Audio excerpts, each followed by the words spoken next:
Hey everybody, welcome back to CPR Ford Garage. On this episode, we've got a bunch of parts for Project Vicky 460. We have a parts car right there behind you.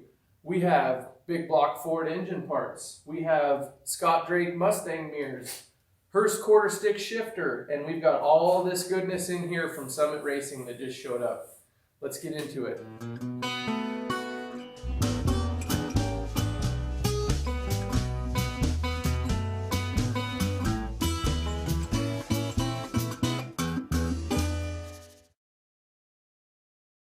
Alright, so here's the engine block. Ooh. This hasn't been cleaned yet, and just know that when you get your block back from the machine shop, you are going to need to clean it about 3 or 4 times. There's still metal shavings in there from it being bored and honed. It has been hot tanked. There's no more chocolate milkshake going on, but anyway. So this is the same block you saw in the teardown engine. It is now 40 over 4.4 inch bore, which should make it a 468 inch engine.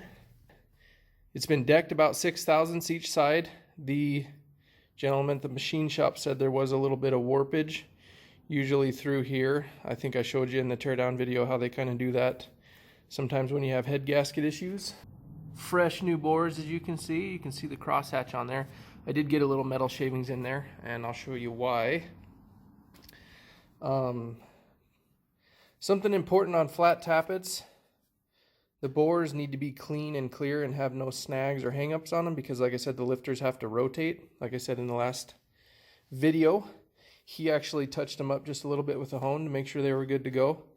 And this here business is from me. You can probably see in the other video when I tear it down how this has a real boogery, messy casting kind of look to it. I just took the die grinder to them a little bit and kind of laid them back at an angle so that oil will drain a little bit more freely. There's the front one. The way most of the oil drains on these, the engine obviously sits at an angle. It doesn't sit flat in the vehicle. It kind of sits like this with the front higher than the rear. So the oil that drains back from the heads comes down along this trough right here and drains back through this hole and this hole into the oil pan. So I kind of radiused those a little bit and smoothed them out, cleaned them up. And then also on the oil pump, I radiused the smaller hole, which is, I believe, the return hole. I can't remember. I believe the oil comes in through the middle of the filter and goes out the side. Didn't get too crazy. Okay. Here's some rotating assembly goodness. So what we went with is a Speed Pro flat top, 2 valve reliefs. So this CC on this is plus 4.2 cc's, and what that means is if this was a complete flat top and had no piston reliefs in it, it would be a 0 cc piston. The reason it's plus 4.2 is these valve reliefs take away a little bit of volume. I should say they add a little bit of volume to your combustion chamber size. So the sum of these 2 valve reliefs according to Speed Pro is 4.2 cc. So when you're calculating your compression, you need to take that into account. Now other than that, it is a flat top piston. It doesn't have the dish in the middle like the stock pistons did. So this is going to raise the compression. Hopefully going to be just a shade under 10-to-1, which is what I'm shooting for. Now when we get everything installed in the block, we're actually going to have to measure everything, see how far these are down in the hole. By my guesstimation, about 12 to 14 thousandths down they should be, based on how much the block was decked, but that is all theoretical until we actually put them in there and measure. So we will need that. I haven't ordered head gaskets yet because we'll need that to decide head gaskets, and also possibly if the heads are going to be milled at all to get that number. So as you can see, just like the new LS engines have, they have a high temp coating on the skirts, and what that is for is it gives you a little tighter piston to bore clearance, so you don't have pistons rattling around in there like on a cold start or before the engine gets warmed up. These are just stock rods that came out of the engine. I did some research on it, and stock pickup rods should be good to about 600 horsepower if you're not revving the snot and piss out of it. So what these are, though, are ARP rod bolts. I don't know if you can see see they got a nice little ARP right there on the head. And they are stronger than stock. So the research I did said for the power level and kind of the build that I'm doing, the stock rod bolts are the weak link. Now some guys might say, oh, just get new rods, but it's not cheaper. I had the guy put these ARP rod studs in, and then what you have to do is actually re-hone this to size, because the bolt that secures it distorts this bore when it's torqued, and these will distort it differently than stock rod bolts. That is that. I'll only show you one because the rest of them are all the same, but good stuff. Good stuff. More compression, less scuffing and friction because of the coating. E-direct piston rings. I don't know. Never heard of them. There's only a few manufacturers of piston rings, so most ones you see, unless they're nice expensive ones, most of the lower end ones are all Hastings, or I can't remember who else, but everybody just repackages them and sells them. Just regular cast rings, budget build. And freeze plug kit. These are the rod bearings. Don't go cheap on those, even on a budget build. Clevite 77 or Clevite. I guess they're made by Molly now, so they're just Clevite. Rod bearings. Crank was ground 10 undersized. 10 thousandths on the rods and 10 thousandths on the mains. We have got Clevite main bearings. The big one is the thrust bearing. You have to set the clearance on that when you assemble it. I'll show you how. All good stuff. I've used these on every engine I've ever built. I've never had an issue. Of course, most of the issues people have with engines that they build is assembly, and not checking things. Melling standard volume oil pump. Why? Because I'm going to run about stock oil clearances on this. Also, high volume oil pumps and thick oil use more horsepower to turn, just like, yeah. So this is just a Melling M84D oil pump, which is stock replacement oil pump for the rear sump pan. That's the dip in the pan where the oil filter where the oil pump pickup goes. Most old Ford pickups had, two-wheel drive pickups anyway, had a front sump, but since I'm doing the Crown Vic swap, I'm going with this rear sump pan. It's a little better. Front sumps aren't the best for performance application because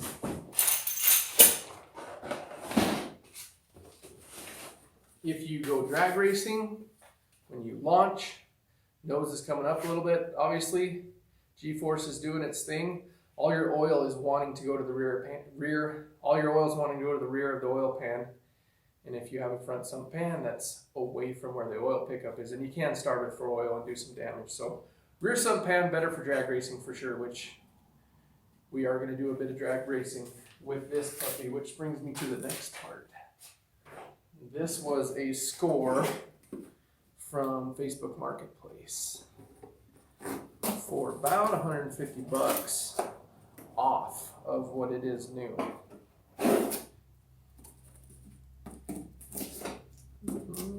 You can see I've already gone through everything on this and I taped it back up.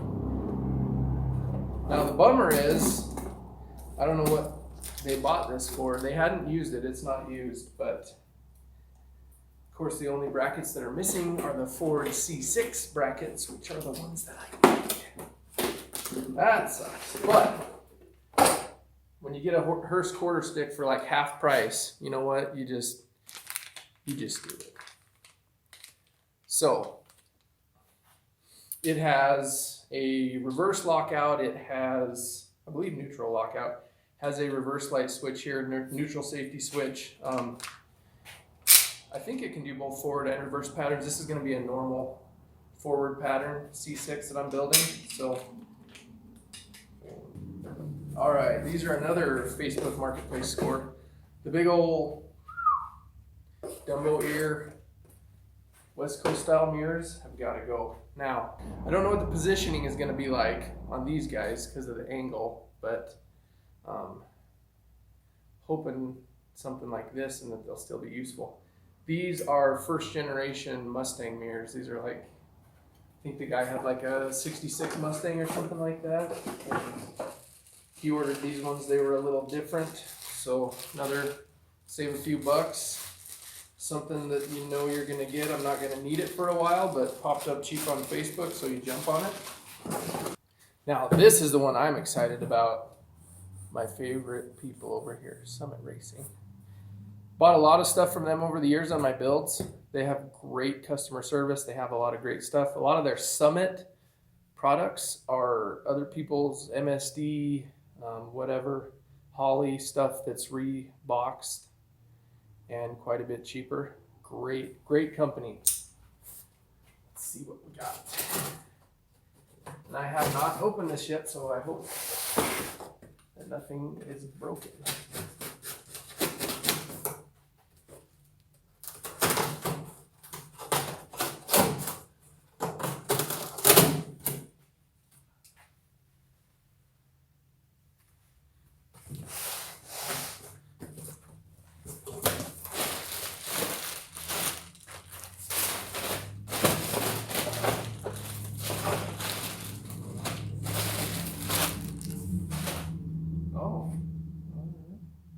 That's real nice. Cam's timing chain set. I believe it's 3-way adjustable, double roller. It's not the one with the fancy gears in it. Yep, that looks like a timing set.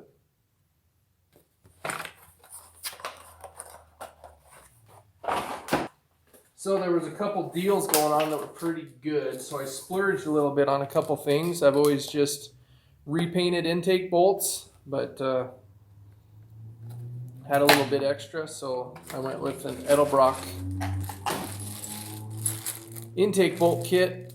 I believe they're ARP probably, alloy FMI, I don't know.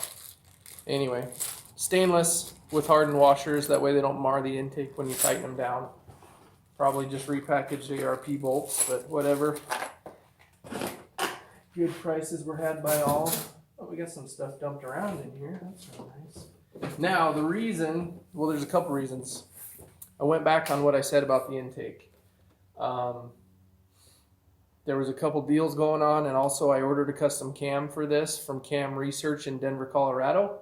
And that dude is a pretty smart dude. He's won Engine Masters a couple times with Ford engines. A lot of drag racing records with stuff that he's built. So getting to the age where I try not to argue with people that are a lot smarter than me about stuff and try not to be such a knucklehead. So I went with his recommendation on the intake. So it's not going to be a Hawaiian Stealth. Now, this was part of the deal with the intake. So this saved me about 50 bucks also. And the intake was on sale. So how about that?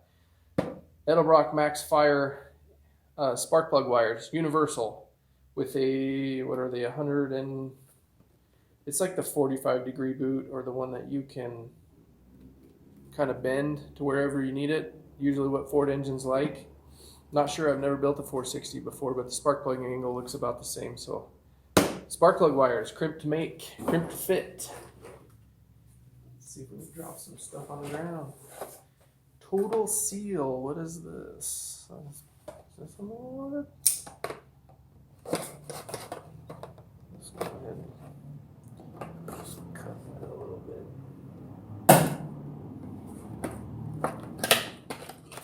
Ah, I did order this piston ring compressor. I try to not get adjustable ones, but they did not have a 4.4 inch bore one that wasn't crazy expensive, but this will still be pretty dang good. So that's the range there, 4.345 to 4.455. And this is called a tapered ring compressor, which means it's wider at the top than at the bottom, obviously. These are the best. They're way better than the janky old thing that I have laying around here somewhere with the big thing that cuts your fingers with the square Allen screw thing. Yeah, these are way better.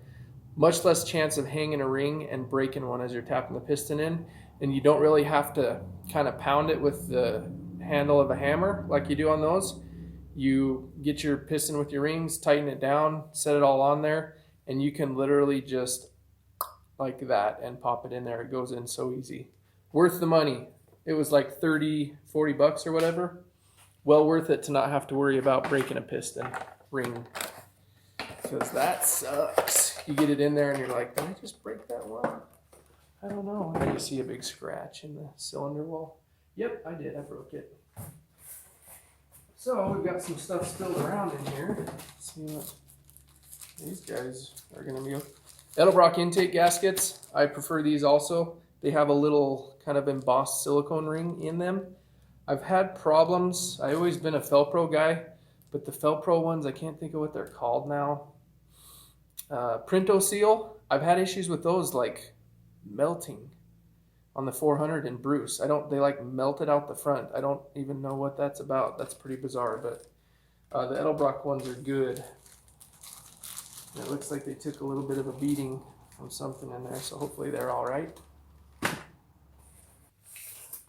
Rear main seal, Felpro, Viton, best for not leaking. It's still a two-piece, so probably going to leak a little bit, but we'll do what we can.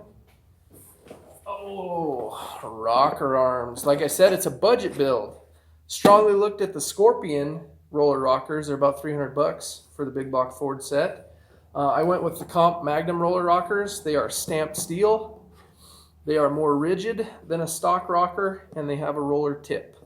And they're made for studs, and they use a stock type of trunnion, I guess you'd call it, the ball there, and a stover nut, so no poly locks. Hopefully they'll work out good. For the cam that I'm going to run and the spring pressures, they should be just fine. Comp says, I believe, up to 350 pounds of open spring pressure, something like that, is okay.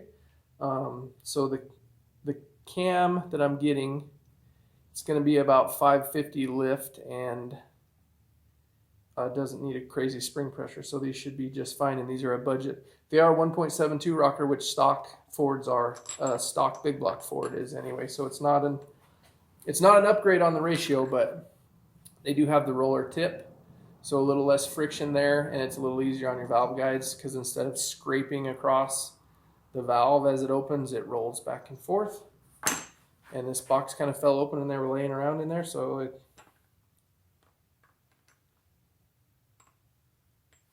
and there's only 13 in there, so that might go ahead and be an issue. There's only 13 of them in there, so that's going to be an issue. Oh, hey, look, there's the stover nuts, I think, or something. And the trunnions. And 1, 2, 3 more roller rockers. Yay! Maybe put some tape on that crap summit. So I think we have 16 now.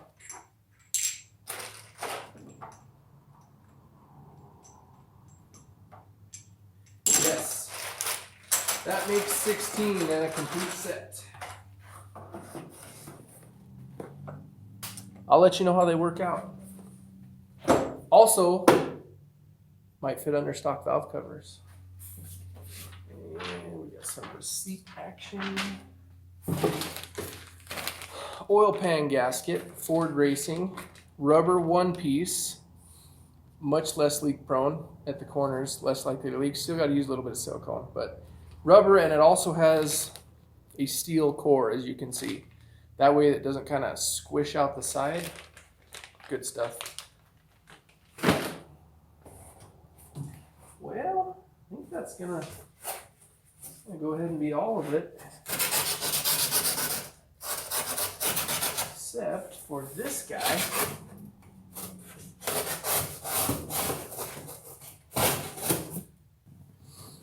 The thing that clinched it too is Summit usually has it for like $440, I think. $450 is the normal price. This is the RPM air gap. They had it on sale for $390 and the free spark plug wires. So really, getting it about, I mean, you could have got the spark plug wires if you went with the non-air gap also, but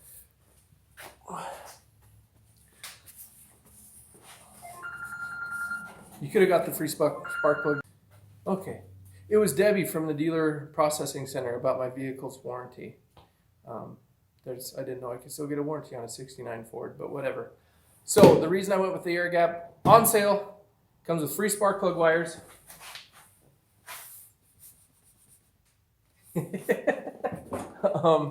And where was I going again?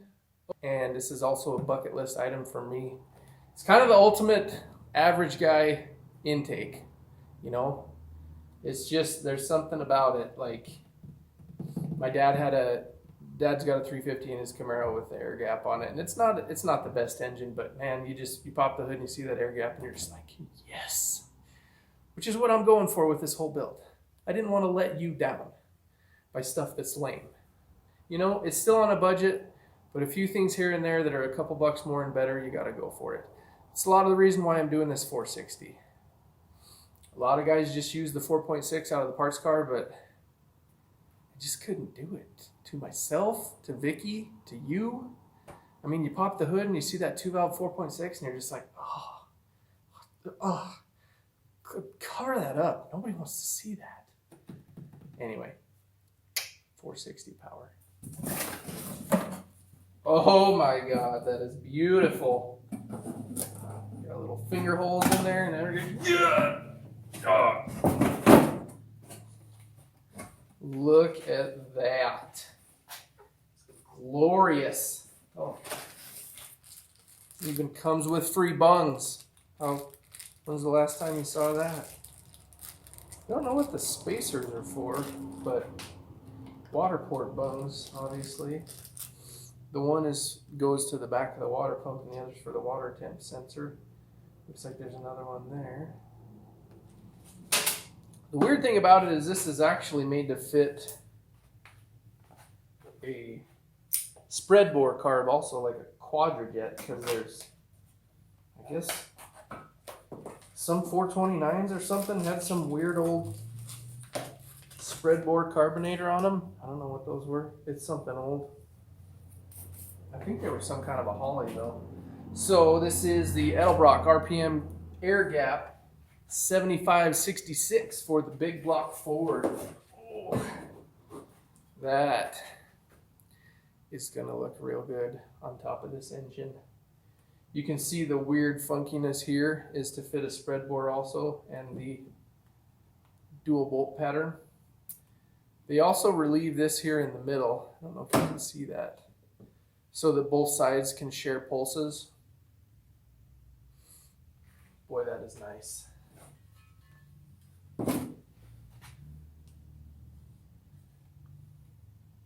You know, my last intake that I bought was a Hawaiian, and I will say quality is definitely better on this. Edelbrock's big thing is made in the USA. The casting is better. The Hawaiian kind of had some turds and stuff in ports and vacuum fitting holes that I had to kind of knock down with a file. The other bonus about this is that the air gap, if you're going to run like one of those newfangled throttle body fuel injection units or some kind of fuel injection, under here is a real nice place to hide wires so that they're not uglying up your beautiful intake. All right, so that's the episode. I hope you enjoyed watching. Coming up, we're going to have a lot of good stuff. Currently just waiting on the camshaft to put the short block together, and we'll have a video on that. We'll also have a video on the Pro Comp heads. We will also have a video on shortening the long bed. We will have a video on tearing down the donor car and doing the chassis swap from the 69 F100 to the 07 Grand Marquis. In other news, Bruce has moved on to greener pastures. Hated to do it, stinks, but sometimes you have to sell the old project to fund the new project.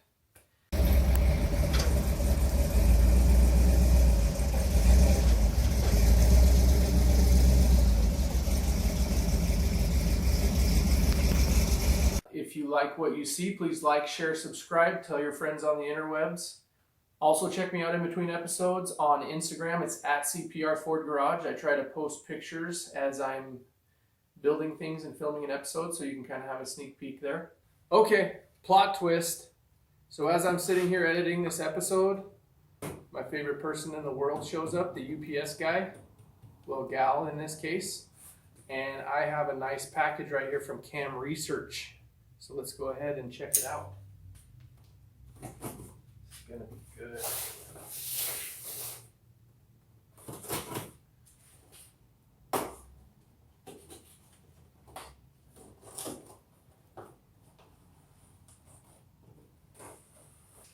Gotta love small companies, right? All right. We got something in here. I'm betting this is valve springs. All right. Here we've got valve springs. They are single with damper. I believe he wanted about 110 pounds on the seat and like 300 open. Here are retainers and keepers. Do we have a part number? Nope, doesn't say, just 1.480 valve springs. So who knows?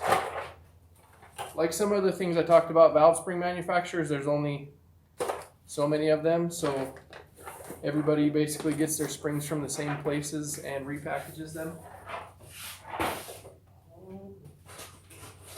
And we've got lifters. Now, part of the reason I went with Cam Research is, my address is on there, so I'm not going to show you, but for $60 they offer flat tappet cam break-in. If I can figure out how to open these little boogers.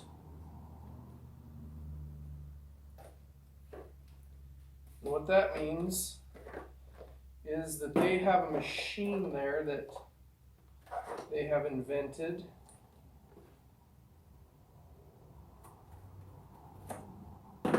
And they seat the lifters to the cam. So here's a little chart right here that tells you where to put each lifter. And I guess I should probably look at it. Here are lifters that smell like oil because they've already been run. And they should have. I need to make sure to put this back in the right spot. Let's see if you can see that, if it'll focus. See the number 1 on there? So that tells you which lobe of the cam that lifter coincides with. This cam has already been broken in. I do not have to fire this engine and run it at 2,000 to 2,500 RPM for 20 minutes. Just putting it in like a roller cam. I still obviously have to run the correct kind of oil, but I just install it, fire up the motor, and go break it in like you would if it was a roller cam. So for $60 to not have to worry about eating a lobe on break-in, that is worth it for me. Woo-hoo. All right. Boom. There you go. What are the specs? Well, it's a bit of a mystery. We're going to find out together. He gave me an idea of what he was thinking.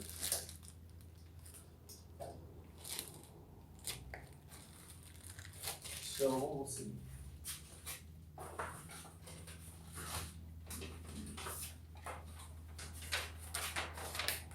Proper camshaft break-in. Okay. Here is the cam card. Here is the cam card. Part number is CR282. Camshaft serial number 880-12. So if you want to totally copy my build, there you go, that's what you need. It is a hydraulic roller.